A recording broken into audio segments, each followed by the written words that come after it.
Fala pessoal, boa noite, bom dia, boa tarde, eu não sei o horário que você vai ver, mas eu tenho certeza, vai ser um momento abençoador para a tua vida. Meu nome é Rafael, estamos em mais um Centralcast, eu e meu amigo Vinícius. É isso aí, estamos aqui de novo.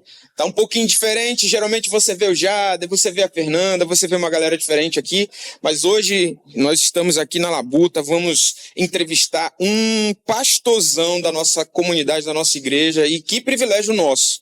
Mas antes disso, não perca a oportunidade de seguir o nosso canal, vai lá no YouTube, vai aperta o sininho lá, não perde a oportunidade. A Decentral Campus, procura lá a gente. Vai ser um momento grandioso de aprender mais de Deus e ser inspirado por esses homens que têm nos ajudado tanto sobre o Evangelho, sobre missões. E hoje, um assunto muito pertinente, Pastor Fabiano, um prazer ter conosco aqui, uma grande honra ouvir o senhor e ouvir um pouco da sua história. Como é que o senhor está? Tudo bem? Tudo bem, quero agradecer a oportunidade, Vinícius, Rafael. Uma honra muito grande estar aqui, poder cooperar, falando sobre missões, um prazer muito grande. Vamos desenrolar esse assunto aí. Esse rolo aí é grande, vamos começar. Então, é uma área muito interessante, né? A área de missão, ela é uma área muito complexa, muito extensa, né? Tem várias demandas. E quando eu cheguei na Central, há aproximadamente 5 anos atrás, eu não conhecia muito o pastor Fabiano, eu era de congregação ainda, né? Pastoreava. Eu vi você pregando aqui uma vez e me falaram assim, ó, esse pastor aí tem história. Eu falei assim, então tem que saber dessa história, né? E hoje temos esse privilégio aqui de conhecer. Eu digo assim, para mim, pessoalmente, o Centralcast tem sido maravilhoso porque a gente conhece quem são os pastores da nossa igreja. E o pastor Fabiano tão novo, não vou revelar a idade, não precisa revelar. Deixa em off, por favor. Mas eu sei que passou uma temporada fora do Brasil fazendo missões. Verdade. E eu queria que você falasse onde você ficou, que país que você foi, quanto tempo foi. Beleza. Na verdade, tudo começou quando eu frequentava uma igreja. Eu nasci no lar cristão. Aos 9 anos, decidi me distanciar. A minha mãe acatou a ideia. E quando eu retornei para Jesus, retornei exatamente para a igreja que eu frequentava quando criança, que era a Presbiteriana Central daqui de Campos. E no domingo pela manhã, um pastor missionário que fazia uma obra maravilhosa no Amazonas com os indígenas, ele colocou para a gente a obra que ele fazia, mostrando os slides, as fotos, as cabeças de macaco que ele comia, enquanto as pessoas ficavam enojadas, faziam o cara fez no domingo pela manhã, lembro como se fosse hoje. Era um domingo muito quente, a igreja estava super lotada, eu estava sentado ao chão lá no fundo da igreja e alguma coisa queimava dentro de mim. Ainda novo convertido, muita coisa diferente para mim, mas alguma coisa diferente estava acontecendo comigo. Quando no final daquela mensagem ele fez o apelo, eu acredito que haviam 200 a 350 pessoas naquele culto. Apenas eu e um outro irmão fomos à frente atendendo o chamado missionário. Os corajosos. Sim. Qual idade você tinha? Vamos deixar isso em ordem. Vamos deixar isso em ordem, por favor. Bom, mas era jovem. Sim, jovem como hoje. E aí aceitamos a chamada missionária. Engraçado que esse irmão chamado Adriano, ele já era muito atuante, fazia jocum, fazia missões, mas ele foi para missões transculturais, especificamente para Angola, 10 anos depois daquele domingo. 2 anos, e eu 10 anos depois. E aí, depois de algumas experiências pentecostais, precisei mudar para outra denominação que aceitava os dons, né? E aí, depois eu vim para a Central. E uma das coisas que mais me impactou aqui na Central é que eu não via há muito tempo quando o pastor Eli fez apelo para as pessoas aceitarem Jesus. Fazia tanto tempo que eu não via alguém fazer um apelo que aquilo me impactou. E foi num culto de quinta-feira. E para minha surpresa, assim, acho que 5 a 6 pessoas aceitaram Jesus. Aquilo me impactou. E eu falei assim, aqui é meu lugar. E aí, em umas conferências missionárias, essa chama reacendeu dentro de mim quando eu conversei com o irmão que era líder da Secretaria de Missões. Falei com ele que eu queria ajudar, e ele foi ajudando nas tardes missionárias. E um dia, eu trabalhava aqui na Central, era secretário, tive um tete-a-tete com o pastor. Eu falei assim, pastor, eu quero fazer missões. Rapaz, você tem família, como esse negócio? Isso foi em 2015.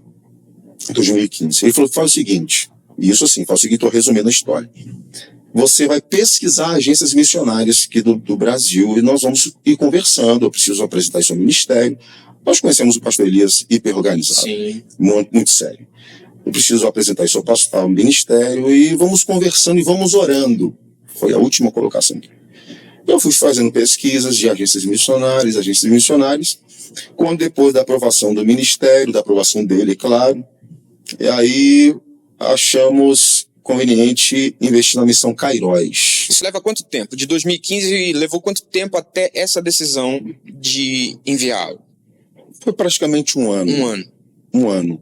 Porque eu comecei o treinamento da missão Kairos em 2016. A gente acha muitas vezes que é um negócio assim, vamos viajar, vamos fazer missão, e a gente acha que é um negócio muito rápido, né? Muito instantâneo. E não pode ser. Não, isso aí é um ano só orando para Deus direcionar.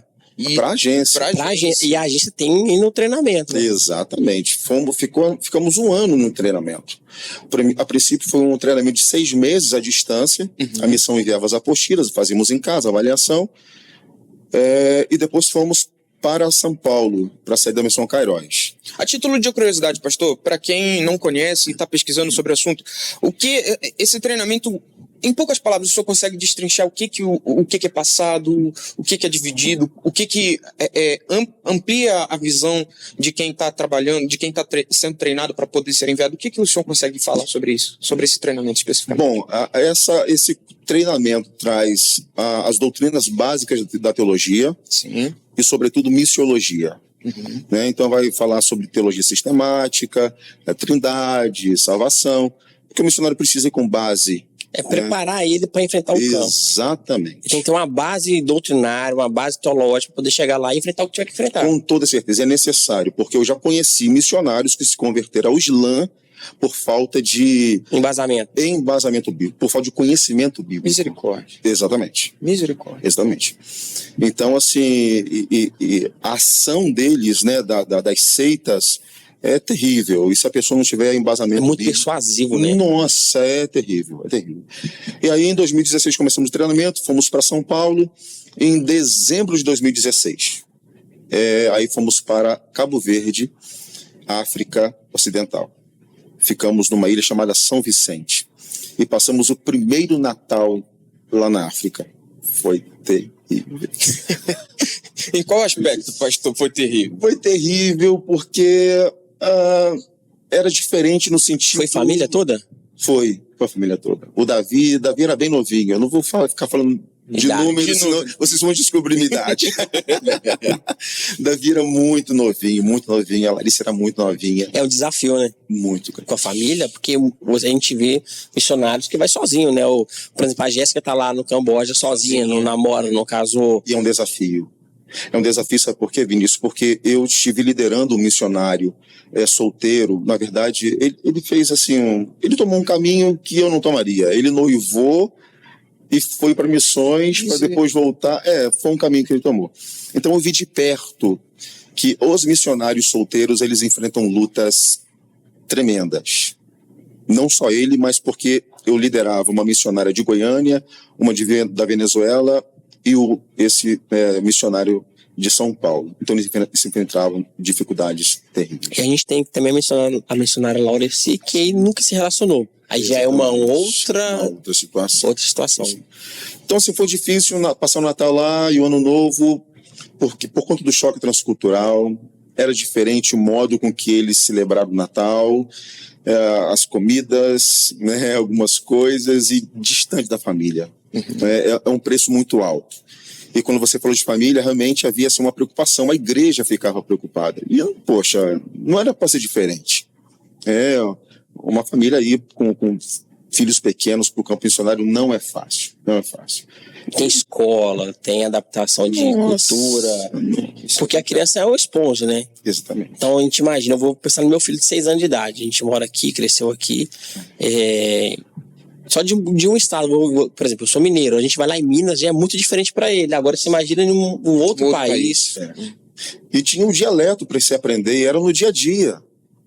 Eu teve um momento que eu peguei o Davi tentando dialogar com o menino cabo-verdiano. Nossa, mas que aflição. Mas eu pude intervir. Até podia, mas eu entendia que o Davi precisava romper. Era necessário. Né? Necessário. Olha, gente, foi assim, o progresso, a evolução do Davi foi tão tremenda que chamavam ele de cabo-verdianinho. A fala, tudo criança, era muito né? perfeito. Criança pensa. E foi o Davi que abriu a porta para mim. Que enquanto eu estava remando para aprender algumas palavras, Davi estava deslanchando no dialeto. Isso. E chegou ao ponto dele chegar em casa, eu não quero falar mais português é chato. Eu quero falar o crioulo. Eu disse, não, aqui em casa vamos falar o português. E lá fora a gente fala o crioulo. Não, o português é muito chato. Mas ele abriu muitas portas para mim. Que bênção. Mas falava muito bem. Pastor, só para abrir um parênteses nessa fala sua, porque você falou do Natal. Eu fiquei curioso. Por quê? Porque o Natal mundialmente falando, né, ele é celebrado ao nascimento de Jesus. A gente sabe que tem todo um comercial em volta disso, mas vamos colocar Jesus como a ideia do Natal. É o centro É o centro. da ideia, né? Só que você está indo fazer missão em um país que Jesus é a minoria, né, aqueles que acreditam em Jesus. Como é que é o Natal num país desse? Bom, então, Vinícius, a Cabo Verde em si é um país cristão católico. Né? Mas quando eu estava lá, estava chegando muitos muçulmanos da Nigéria. Eles chegavam para vender roupas, mas na verdade chegavam para islamizar. Eles estavam chegando com tudo, viu? Chegando com tudo. Então, assim, para mim não foi tanta luta nesse sentido. Seria se fosse no centro da África, que é mais muçulmano ou que é mais místico, aí sim. Mas ali São Vicente não tanto. Talvez eu teria mais dificuldade se fosse numa ilha vizinha chamada Santo Antão. Aí já é uma dificuldade, porque Cabo Verde são 10 ilhas.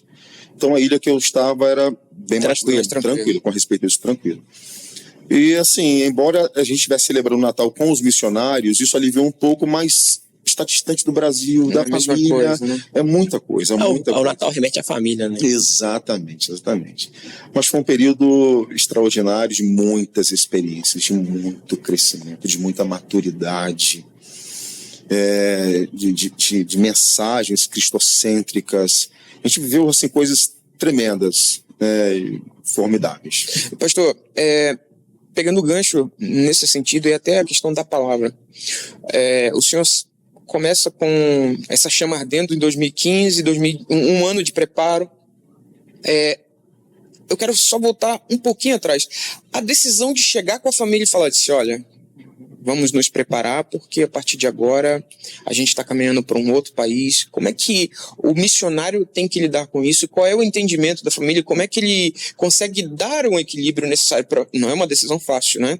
Ainda mais envolvendo filhos, família. Como é que o senhor conseguiu conduzir isso e o que ele ajudou nesse percurso? Como é que a família aceitar, né? Esse é o grande ponto. Como é que o senhor conseguiu lidar com tudo isso? Bom, isso vai variar muito de família para família. Sim.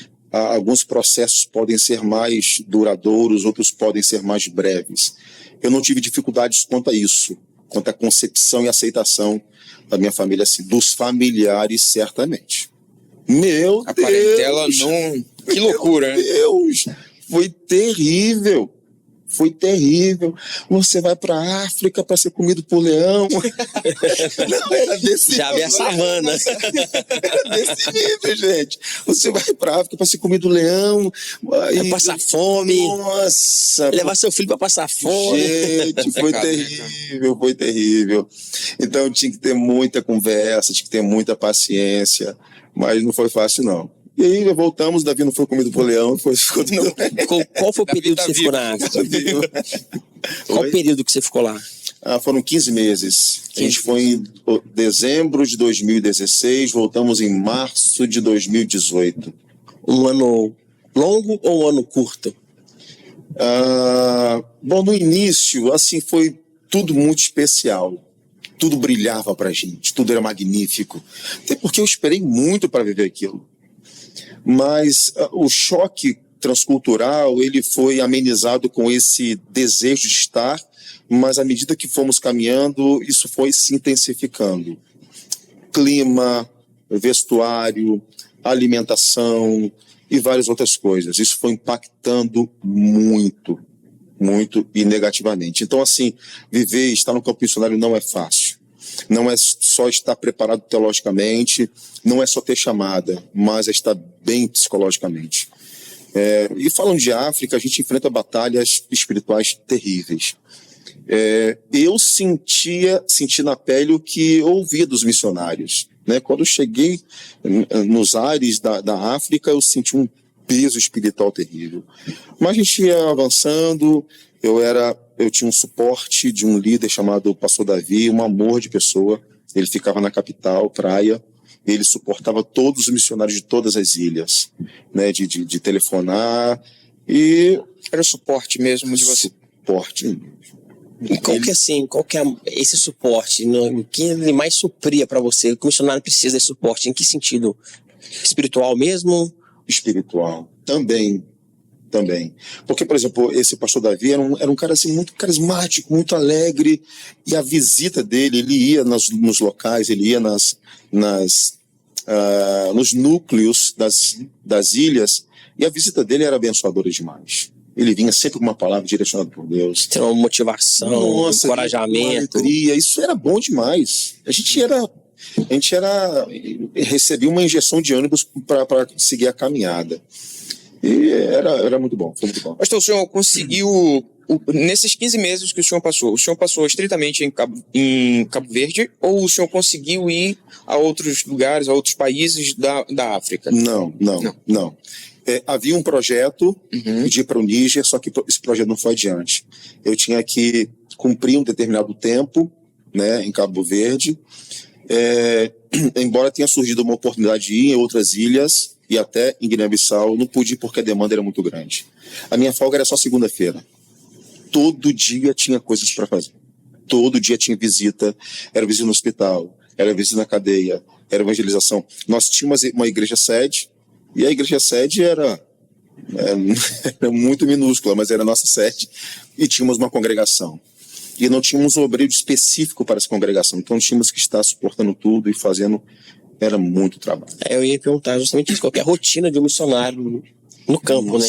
Eu acho que esse daí é um ponto até da gente discorrer um pouquinho mais, porque naturalmente a gente é emergido pela necessidade de uma igreja comum, mas só que a gente triplica, coloca numa exponencial gigantesca, porque deve ser muito grande, né? E ter um dia de folga, o trabalho emocional também nisso, a gente não pode ignorar que a gente tem um corpo, a gente tem que cuidar da saúde. Dentro dessa perspectiva também a gente tem que não só se atentar com a nossa saúde, mas se atentar com a saúde dos nossos filhos, da esposa. Atenção da família. Como ter um equilíbrio dentro dessa rotina também, que a gente sabe que não foi fácil. Como ter um equilíbrio? O que o senhor conseguiu compreender dentro desse processo e como o senhor conseguiu dar equilíbrio para esse processo também? Olha, Rafael, era muito desafiador. Porque se a obra de Deus, se nós não tomarmos cuidado, a gente chega no nível de envolvimento que até no dia da folga a gente está parado fisicamente, mas com a nossa mente trabalhando envolvido. Entendeu? As demandas, as lutas, enfim, a obra de Deus é assim. Quer resolver as coisas, né? Tem que resolver as coisas. E era um desafio muito grande. Eu confesso para você que nem sempre acertava o alvo. Tiveram muitas segundas-feiras de corpo parado, mas com a mente completamente ativa. Já programando o que tinha que fazer, eram dificuldades com missionários. É uma das lutas que os missionários enfrentam. Equipes missionárias, elas são muito setadas com espíritos de divisão, de discórdia, é muito complicado. Porque você imagina, por exemplo, tinha uma missionária Goiânia, tinha uma da Venezuela e tinha um paulista. E tinha um nós, que era daqui de Campos, tudo mesma casa. Foi uma situação... As famílias conviviam juntas? Tudo na mesma casa. Na mesma casa? E isso foi muito ruim. Isso atrapalhou o seu progresso lá? Com toda certeza. Não digo que o meu progresso, mas para algumas coisas, a nossa família, a gente precisa do nosso canto. Sim. Né? E eu sei que existiam situações em que, em determinados lugares, países, as famílias missionárias que iam tinham os seus próprios cantinhos. Mas a logística, na época, achou interessante, por vários detalhes, colocar todo mundo na mesma residência. Foi muito desafiador. Eu imagino, porque assim, tem uma parentela, pessoa de fora dentro da nossa casa, já muda tudo. Foi muito desafiador, muito desafiador. De momento de estresse. Por isso que eu disse que sobre o suporte do pastor. Quando chegava, ele chegava também para trazer direções, para apaziguar. E assim, eu cheguei no campo missionário. Foi o meu primeiro campo missionário transcultural. E cheguei para pastorear uma igreja e liderar um grupo de missionários. Foi uma loucura. Foi uma metamorfose muito doida.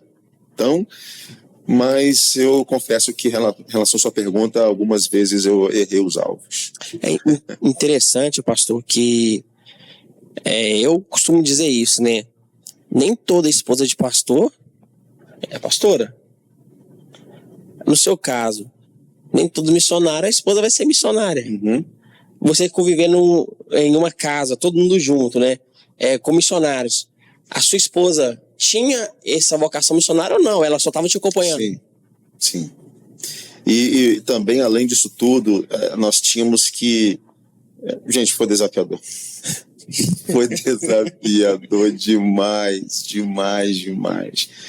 Porque além da gente ter as dificuldades da família, ter que tratar de dificuldades dos outros, eu imagino tendo uma DR como numa casa com 5 famílias. Meu Jesus. Não flui, né?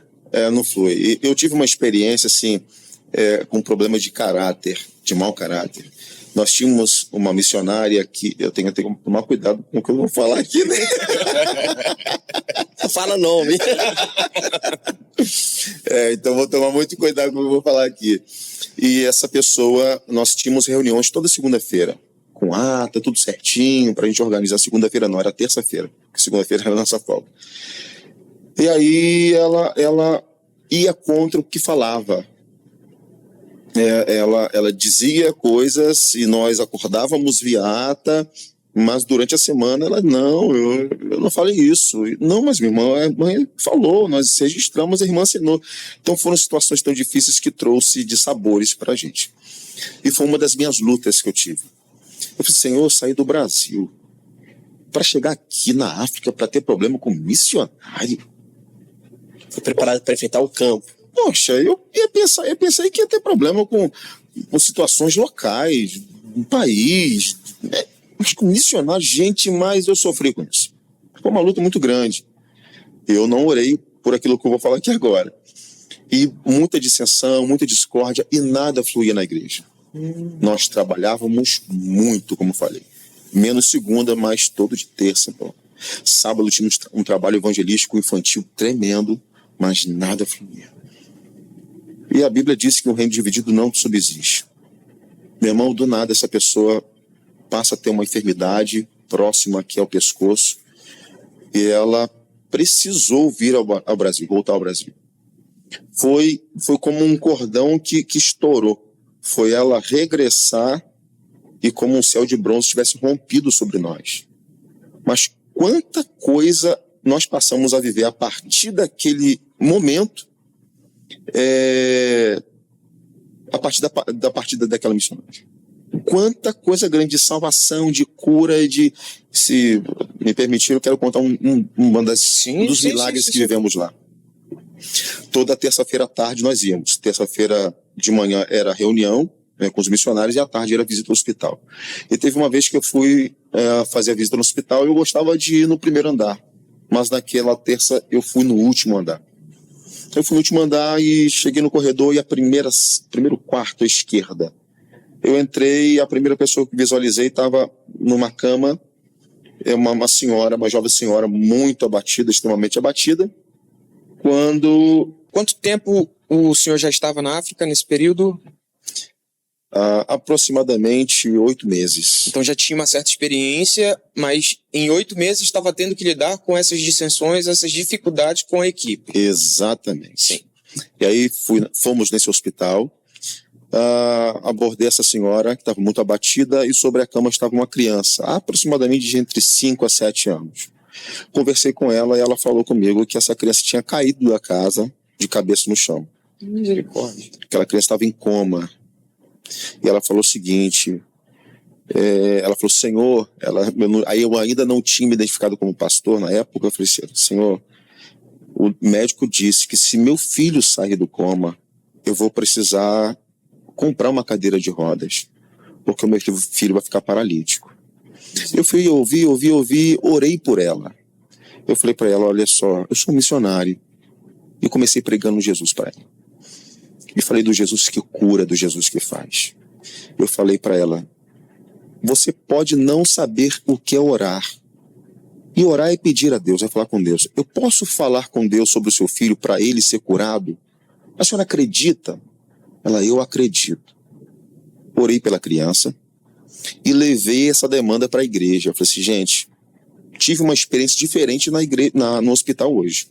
Visitei uma pessoa assim assada, e contei a experiência, se nós vamos orar. E o Senhor vai operar o milagre. Rafael Vinícius, acho que foi mais ou menos 15 dias.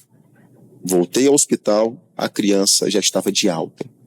E assim, quando eu abordei aquela mãe, de fato, o crânio da criança estava tudo quebrado, com uma geleia, diante de Deus. A criança já tinha saído do coma. Pena que eu não tenho uma foto aqui, porque eu tenho a foto dessa criança. Completamente curada. E quando eu cheguei na igreja, depois, né, eu estou resumindo, a criança recebeu alta, foi para casa, andando perfeitamente. E aí cheguei na igreja, falei da cura, falei da alta, e aí o povo perguntando, mas como é isso? Gente, é o Deus da Bíblia. A própria igreja questionando o senhor. Ficou abismada. E eles estavam assim com uma sombra de incredulidade. Você acredita que eu precisei levar a igreja na casa daquela criança?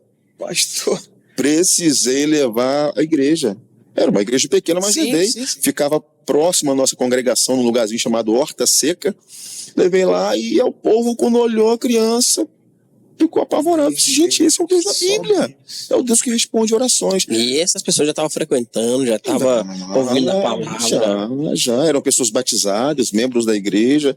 E foi um testemunho que me impactou muito, impactou a igreja. A gente que não estava lá, a gente se sente foi tremendo demais. Isso, na verdade, revelou o nível de maturidade da igreja. Isso foi um insight que o Espírito Santo me deu ali, então vamos trabalhar sobre fé. Essa questão, sobre isso aí, sobre fé. É engraçado, a Jéssica, ela veio, ela estava indo, na verdade, ela estava na base, em Belo Horizonte, e ela veio fazer a visita aqui com a família dela, e a gente ia ter um culto jovem, né, e eu falei, Jéssica, traz uma mensagem rápida pra gente e tal, e ela terminou a palavra e eu peguei o microfone novamente e falei, missionário não pode perder a viagem. Né? Missionário não tem como perder a viagem. Né? A palavra poderosa que ela ministrou sobre os nossos corações, aquilo mexe com a gente. Aí a gente já começa a se questionar um bando de coisas. Meu Deus, o que eu estou fazendo? Meu pai do céu. Eu falei, Jéssica, pelo amor de Deus, minha querida, toda vez que você vier fazer isso com a gente, os jovens perguntando, questionando. A gente teve um momento também de perguntar um pouco sobre as experiências dela já no campo missionário que ela teve no Paraguai, em Belo Horizonte. Pastor, diante disso que eu falei com o senhor, missionário não pode dar viagem perdida, né? Então, o senhor acabou de falar de um insight. Poxa, em um testemunho, Deus ministrou meu coração sobre a maturidade da igreja. Então as coisas são muito rápidas, você não pode perder, né? Você não pode deixar a peteca cair, a todo tempo tem que estar ligado, o Espírito Santo está falando, está ministrando aos nossos corações. Diante de tudo isso que eu trouxe o senhor agora. Pastor, essa questão da sensibilidade, desse cuidado do missionário também está também antenado, sabe? Está com o Wi-Fi ligado a todo instante, a todo momento. Diante da rotina, diante de tudo que acontece no campo, como é que o missionário tende a lidar com isso? Porque não é fácil. Às vezes a rotina consome, essa questão de visitas também. Como é que, dado a tudo isso, como é que vocês conseguem ter essa abertura em hospitais, em prisões? Porque também tem a questão da política por trás, tem a questão de autorização, cultura. Como é que está lidando com tudo isso e, ao mesmo tempo, ter que estar com sua vida em dia, antenado, buscando? Como é que lidar com tudo isso? Olha, graças a Deus, quando eu cheguei lá, esse trabalho já vinha acontecendo. Então, eu encontrei muitas portas que foram abertas pelos missionários que me antecederam. Glória a Deus. Né? Trabalho na cadeia, por exemplo, a nossa igreja, não só a nossa igreja, a igreja evangélica lá em Cabo Verde, ela tem um respeito muito grande nos setores públicos. E nós tínhamos acesso, livre acesso. Por exemplo, nós tivemos uma experiência na cadeia quando nós fomos levar duas pessoas para o batismo, tive que fazer carta ofício e tal, e tinha um irmão lá chamado César. O testemunho dele era maravilhoso. E aí quando eu cheguei para o diretor da cadeia para apresentar a carta para a liberação desses 2 candidatos para o batismo lá no mar, ele falou assim, olhando nos meus olhos, eu só vou pedir que os guardas acompanhem o Senhor. E os 2 candidatos ao batismo, porque o César não vai sozinho. Se o César fosse o único a ser batizado, eu não mandaria nenhum policial. Eu disse, por quê? Porque César é crente. Gente, aquilo me impactou demais.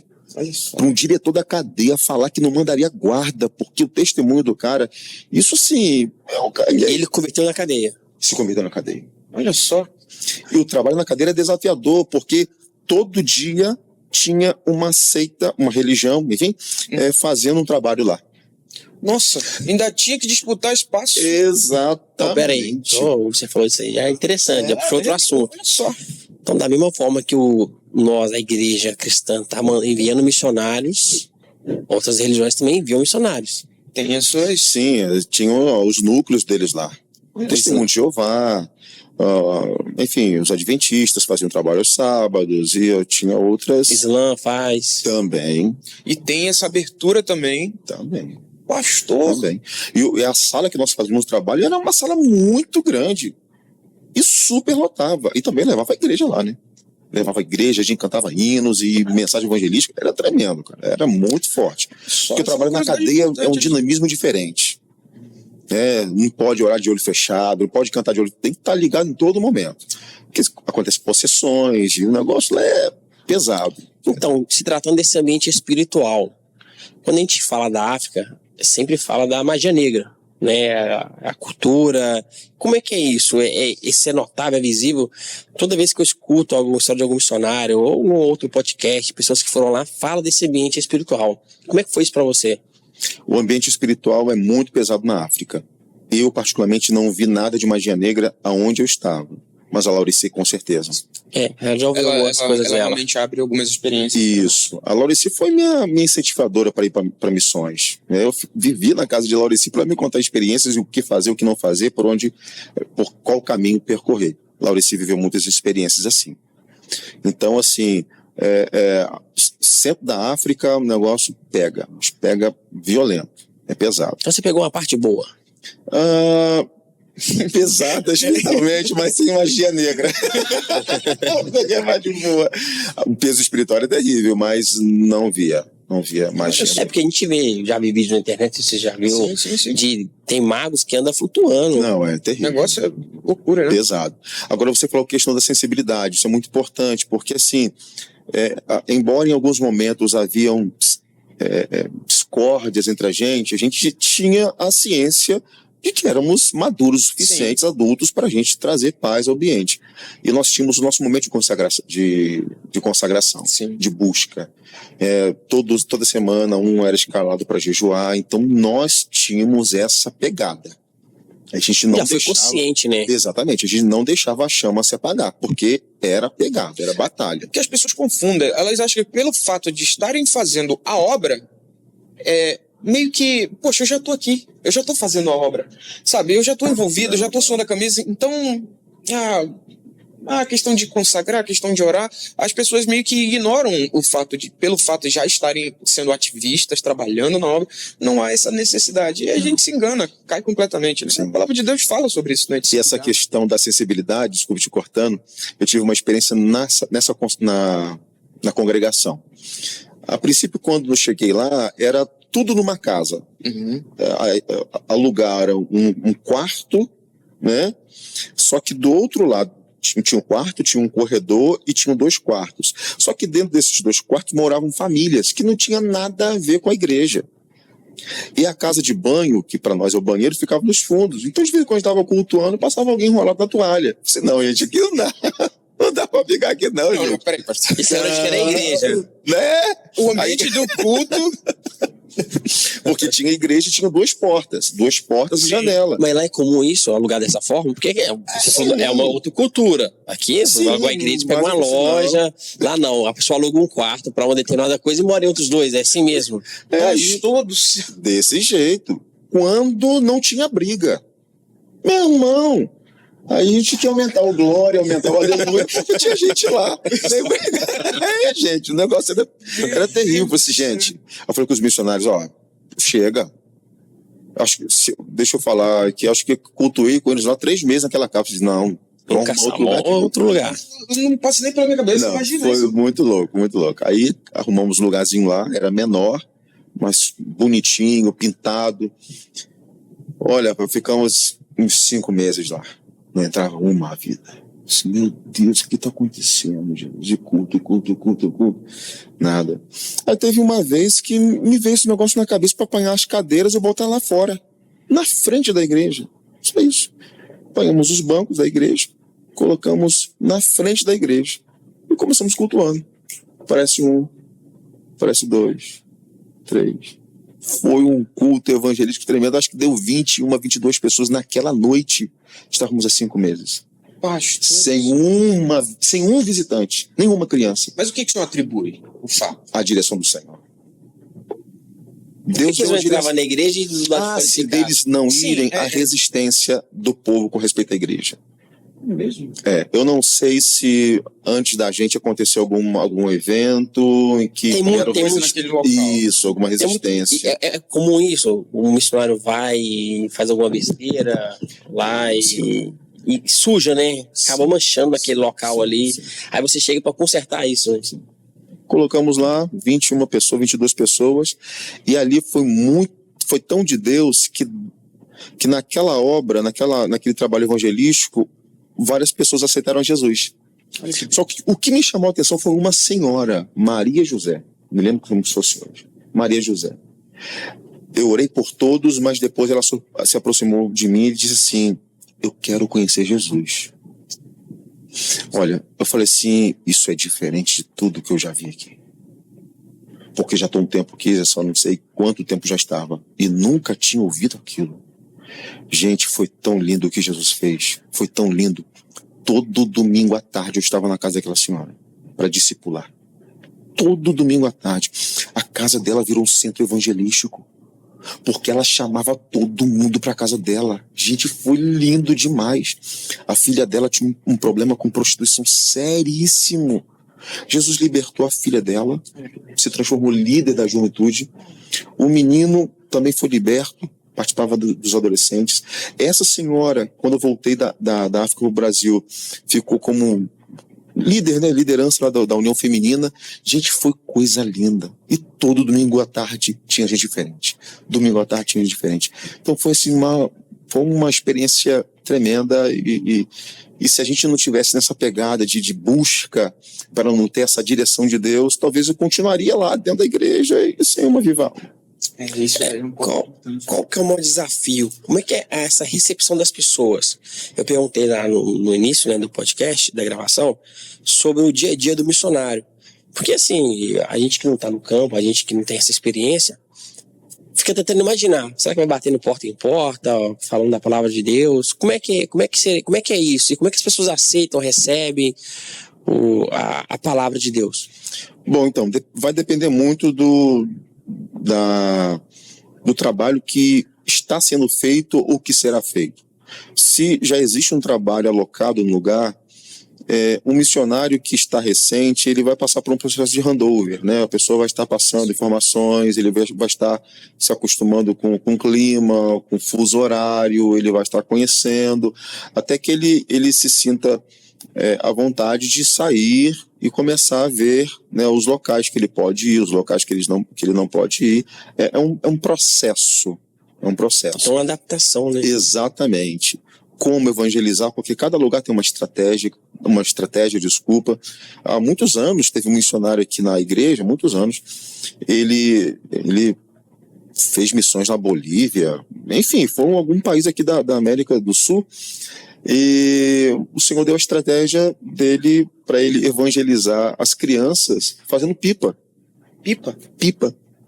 Tinha um bambuzal, ele fez pipa e ele fez a proposta: eu só faço pipa, só te ensino a soltar pipa se você assentar para ouvir Jesus. Ele ganhou muitos jovens, então foi a estratégia que Deus deu a ele. Então cada lugar é um lugar, né? Agora, por exemplo, os setores onde o islamismo impera, meu irmão, o trabalho lá é muito moroso. Se a pessoa quer chegar lá para ganhar pessoas para Jesus, ele vai ter dificuldades. É um trabalho muito dificultoso. E existem muitas estratégias. Quando eu fiz o treinamento missionário, eu fui instruído por um pastor da Assembleia de Deus dos Estados Unidos, um homem cheio do Espírito Santo. E a chamada dele era especificamente para missões, para muçulmanos. E ele falava de pessoas que recebiam estratégia, mulheres abriam chás, né? Investia exatamente só para receber mulheres. E ele levava tempo até ela conquistar a confiança das mulheres e as coisas vão caminhando. Então é um processo muito... Tem que estar muito ligado com Deus. E a sua estratégia, pastor? O que o senhor tirou como estratégia? Qual foi o caminho que o senhor percorreu e traçou como estratégia para avançar com o evangelho? Bom, a primeira coisa que eu mapeei foi a falta de fundamento bíblico da igreja. Eu percebi a igreja muito fraca teologicamente, ao ponto de algumas seitas estarem minando a mente deles. Eu percebia eles suscetíveis a algumas heresias. E aí investi muito em estudo bíblico. Muito. Porque não adianta nada eu investir fora, ganhando pessoas, se os que estavam dentro não tinham suporte espiritual para receber os de fora. Então, investi muito neles. E aí depois a gente entendeu que a gente precisava avançar. O trabalho das crianças, fazemos aos sábados. E outra coisa, gente, falar de missões é falar de criança. É ter tato com o trabalho de criança, trabalho infantil. A Loreci era muito forte nisso, né? Muito. E o senhor tinha experiência antes com criança ou não? Adquiriu? Sim. Trabalhei com criança aqui na igreja aqui. Hoje o Silas está voltando, né? Mas quem era líder do departamento era o Silas e trabalhamos. Recebemos também treinamento missionário, voltado à criança, e foi um desafio muito bom. Por que criança? Qual que é a ideia? Porque assim, os adultos, eles são muito travados com respeito, resistentes, na verdade, à recepção de um missionário. Agora a criança... Irmão, né? Gente, a gente fazia dinâmicas com as crianças, escola bíblica de férias, e normalmente criança vai fazendo a persuasão, vai enjoando o pai, investindo no pai até o pai e a mãe ir. A gente ganhou alguns pais por conta das crianças. O senhor tem números sobre a congregação? Quanto tinha depois do trabalho de vocês? Quanto ficou? Como é que ficou? Hoje, esse quantitativo eu não tenho. Então, eu me lembro da EBF que nós fizemos. Foi um trabalho muito bonito. Foi um trabalho muito bonito assim. E foi um desafio porque lá não tem livraria, pelo menos não tinha. Então a gente pediu o pastor Elias, mostramos o material, a igreja enviou pelos correios o material e fizemos um trabalho da EBF. No primeiro dia tinham 13 crianças. Foram 3 dias. Foram 3 dias. No primeiro dia, 13 crianças. No terceiro, tinham 181. Misericórdia. Não, e assim, é uma exponencial. 13 para 181. É interessante. Exatamente, porque tinha lanche também. Não, e o planejamento? Poxa, deu 13, vou fazer. Vai. A estrutura para 20. Aí no outro dia aparece 180. Você falou uma coisa interessante, o lanche. Logicamente, a África é um país muito pobre.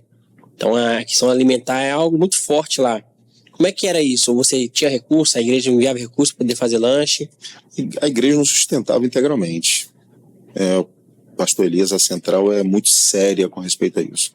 Diferente de missionários que eu conheci que passaram de sabores, de abandono no campo. Misericórdia.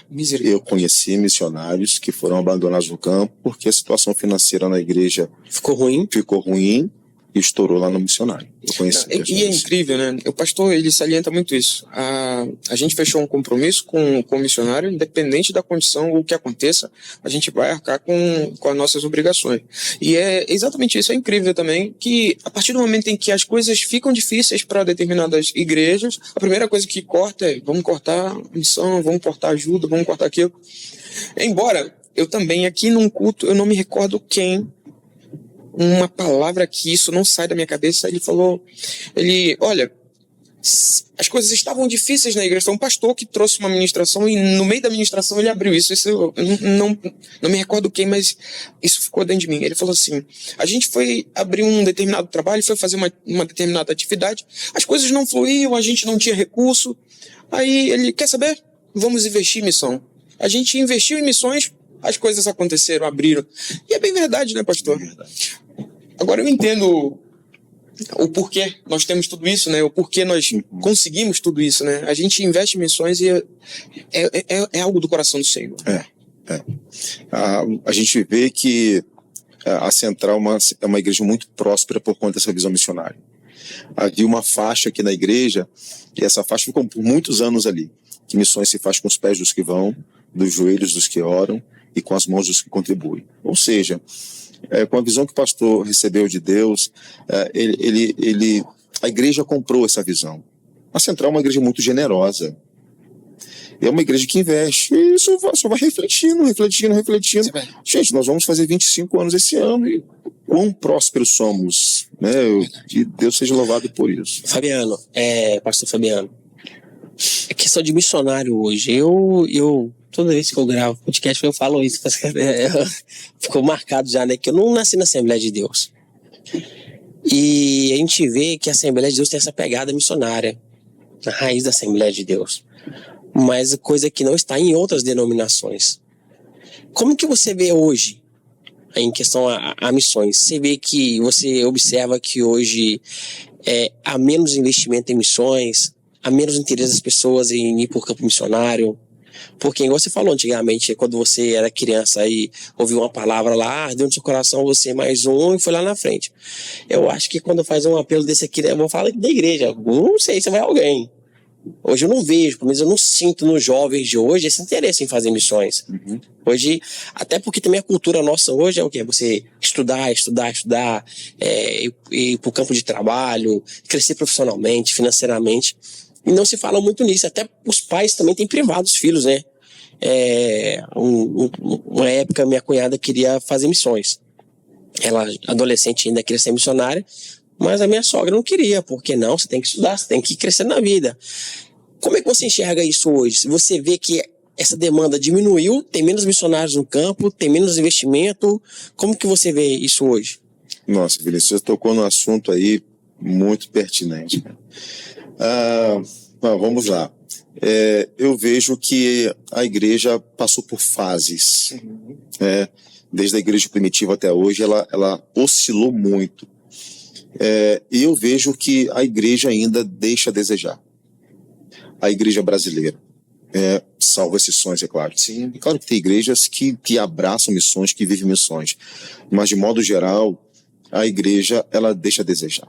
Uma prova disso são os dados gerados por instituições seríssimas que mostram a realidade de pessoas não alcançadas ainda no nosso país. Eu poderia trazer esses dados aqui, mas são dados seríssimos que estão em nosso país.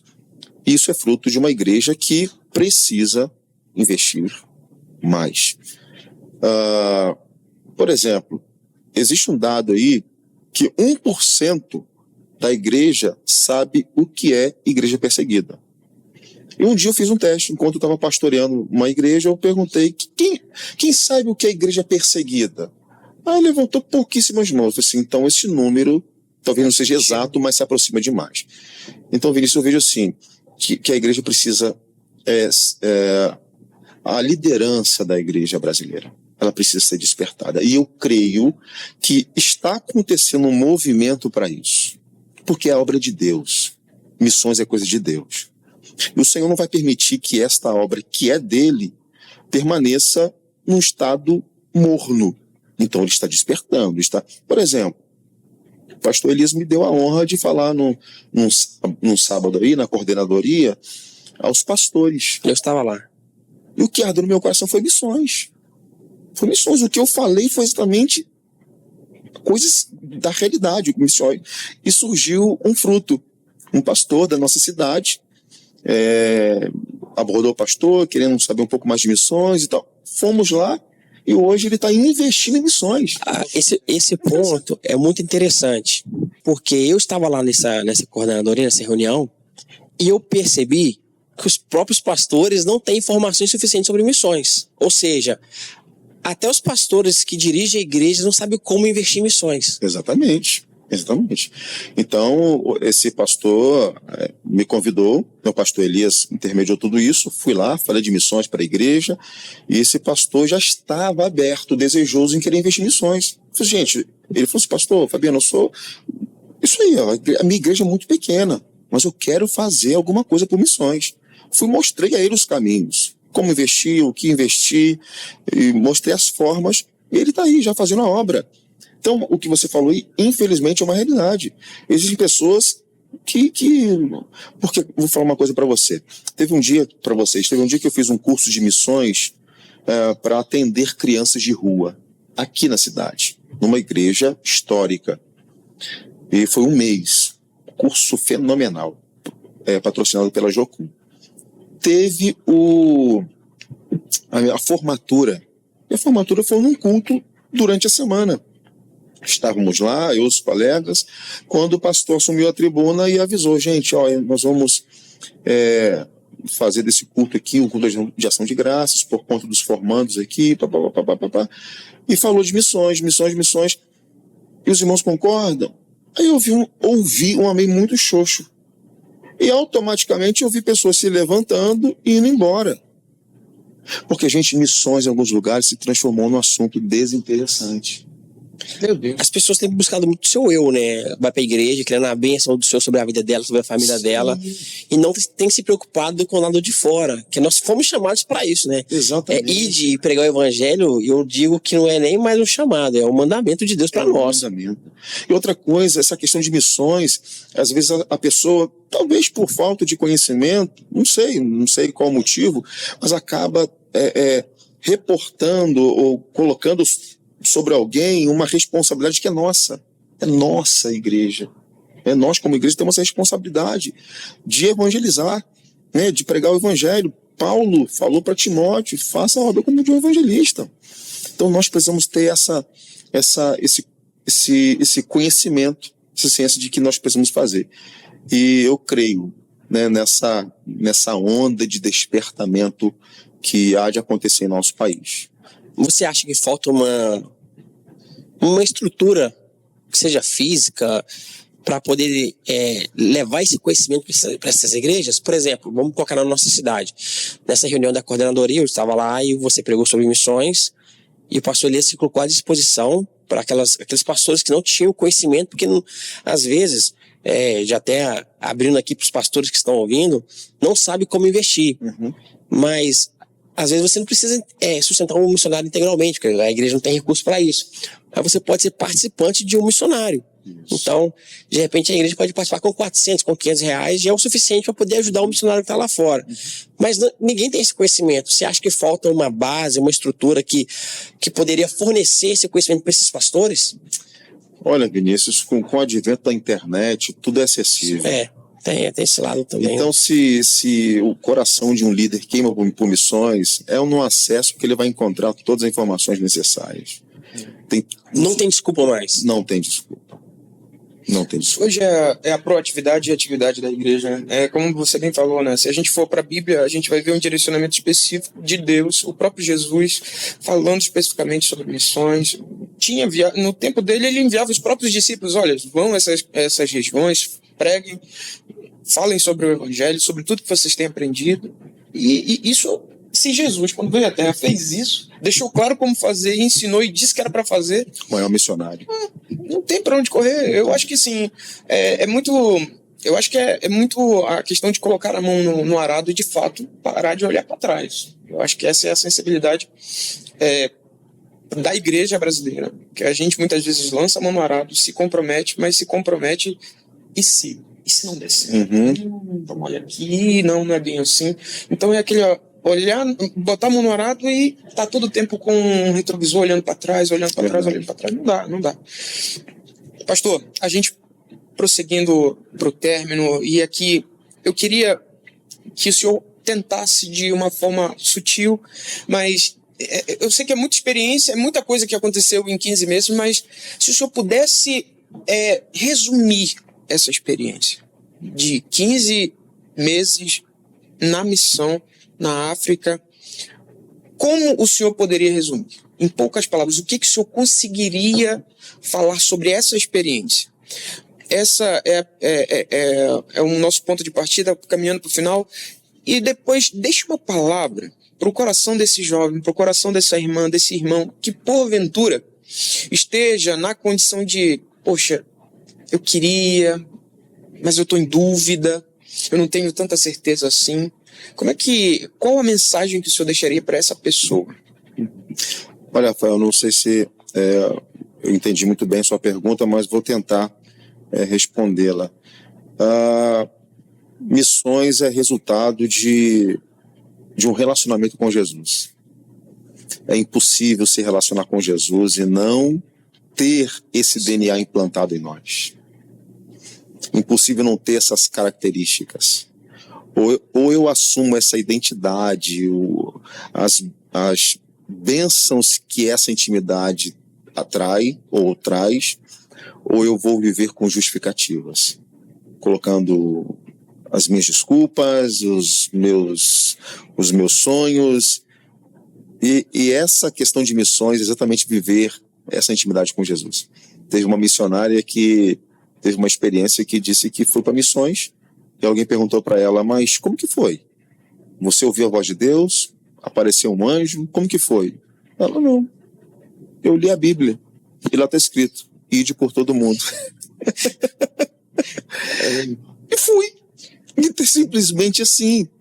Então, às vezes, a gente espera algo extraordinário, quando, na verdade, já está escrito. O nosso grande problema é aprender a ouvir a Deus. Exatamente. É complicar o simples. Está ali. Eu sei que todos nós, eu vou falar uma coisa para você, Rafael e Vinícius, eu tenho as minhas dificuldades. Eu sou extremamente tímido. Mas mesmo assim, eu superei os meus obstáculos, supero até hoje, para abordar, para falar de Jesus, e eu vou.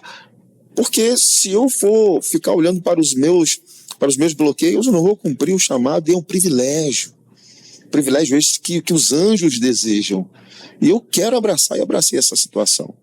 Então, a experiência missionária de 15 meses, transcultural, foi maravilhosa. Hoje faço missões, mas são missões em Jerusalém, na Judéia, em Samaria, e quem sabe em algum outro momento a gente volte para os confins da terra. Mas viver missões é viver o resultado, o reflexo de uma intimidade com Jesus, de relacionar-se com Jesus.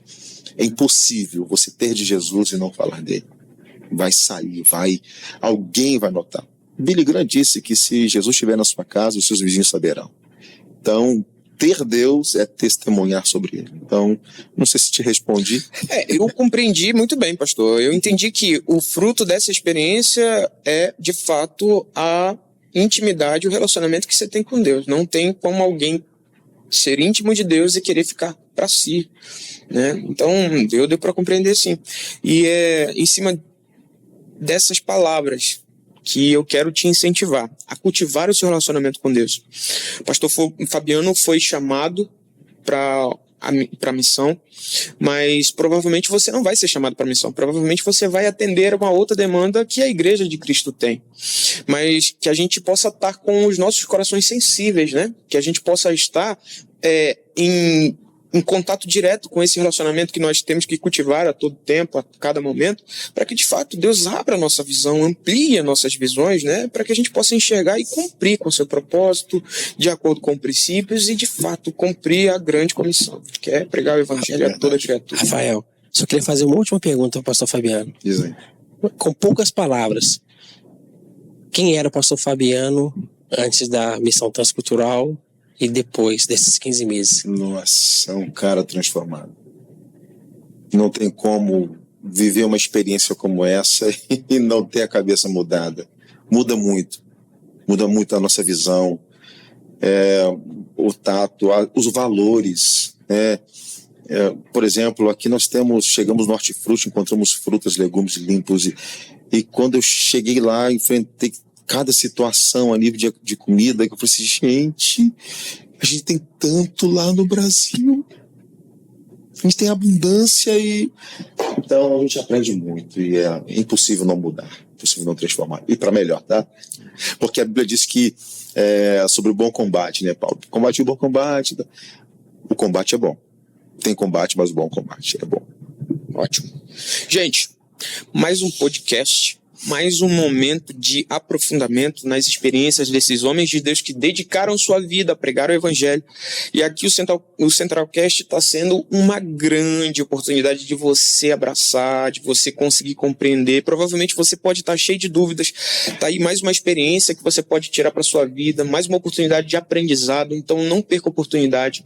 Divide esse conhecimento com mais gente. Entra no nosso canal, aperta lá no sininho, acompanha, divulga bastante e não perca a oportunidade de ser um pregador do Evangelho de uma forma muito sutil que muita gente não tem prestado atenção, que é através da internet, através desses podcasts, desse Centralcast. Então, por favor, divulga bastante, compartilha, tá? Então não esquece, a Decentral Campus, corre lá no YouTube, aperta no sininho para acompanhar tudo que a gente tá colocando na internet e compartilha. Não, Vinícius? É isso aí, eu quero agradecer ao pastor Fabiano. Eu confesso que é mais uma história que nos edifica.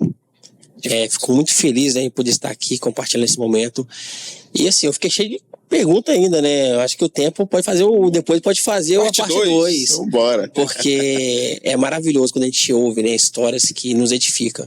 E agradecer a sua presença. Se você quiser falar alguma coisa aí, fica à vontade, das pessoas, fica à vontade, pastor. Não, eu quero agradecer pela oportunidade, um privilégio muito grande estar aqui, poder compartilhar as missões, de uma experiência, um pouco da experiência que vivi, e quem sabe a parte 2. Tem outras tantas curiosidades, experiências que eu posso compartilhar aqui. Com certeza. Pode motivar o pessoal a fazer missões, evangelismo, e muito obrigado, Deus abençoe.